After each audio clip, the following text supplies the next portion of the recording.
இந்த வீடியோவில் நம்ம 1 பாயிண்ட் பெர்ஸ்பெக்டிவில் ஒரு ஆப்ஜெக்ட் வரைஞ்சி அதுக்கு நம்ம கேஷ் ஷேடோ ட்ரா பண்ண போகிறோம். ஃபர்ஸ்ட் நம்ம ஐ லெவல் ட்ரா பண்ணணும். நெக்ஸ்ட் நம்ம ரைட் சைடில் வேனிஷிங் பாயிண்ட் ஃபிக்ஸ் பண்ணிக்கலாம். ஒரு ரெக்டாங்கிள் ஷேப் ட்ரா பண்ணிவிட்டு ரெக்டாங்கிளோட கார்னர்ஸ் எல்லாமே வேனிஷிங் பாயிண்டோட கனெக்ட் பண்ணிடலாம்.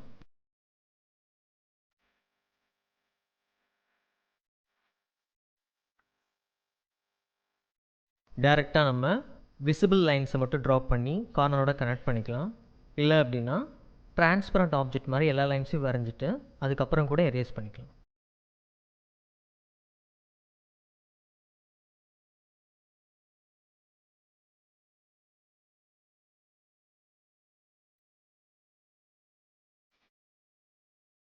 நெக்ஸ்ட் நம்ம லைட் சோர்ஸ் வந்துட்டு லெஃப்ட் சைட் டாப்பில் செட் பண்ணிக்கலாம். லைட் சோர்ஸ் பாயிண்ட்லேருந்து இந்த பாக்ஸில் இருக்க 3 பாயிண்ட்ஸ்க்கு மட்டும் லைன்ஸ் கனெக்ட் பண்ணி எக்ஸ்டெண்ட் பண்ணிக்கலாம். ரிமைனிங் ஒரு பாயிண்டில் வந்துட்டு லைட்டு படுறதுனால அந்த இடத்துல ஷேடோ கிரியேட் ஆகாது, அதனால தான் அந்த இடத்துல நம்ம மார்க் பண்ணல. லைட் சோர்ஸ் பாயிண்ட்லேருந்து 90 டிகிரிக்கு ஒரு ஸ்ட்ரைட் லைன் ஐ லெவலுக்கு ட்ரா பண்ணிக்கலாம். இந்த பாயிண்ட்டுக்கு பேர் shadow vanishing point. Shadow vanishing பாயிண்ட்லேருந்து இந்த ஆப்ஜெக்டோட பாட்டம் பாயிண்ட்ஸை கனெக்ட் பண்ணி எக்ஸ்டெண்ட் பண்ணுற மாதிரி லைன்ஸ் வரைஞ்சிக்கலாம். உங்களுக்கு ஈஸியாக அண்டர்ஸ்டாண்ட் ஆகணும்னா பாயிண்ட்ஸுக்கு லெட்டர்ஸ் வச்சுக்கலாம்.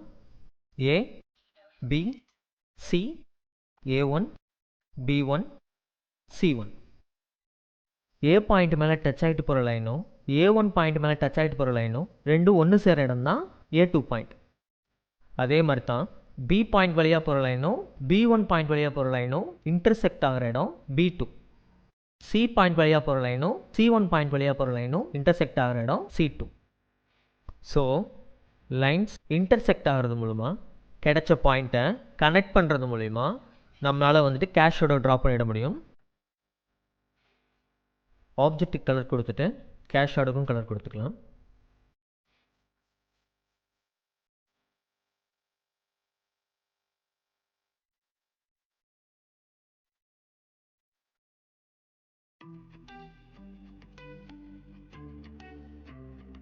ஃபைனலாக நம்ம கேஷ் ஷேடோ ட்ரா பண்ணிட்டோம்.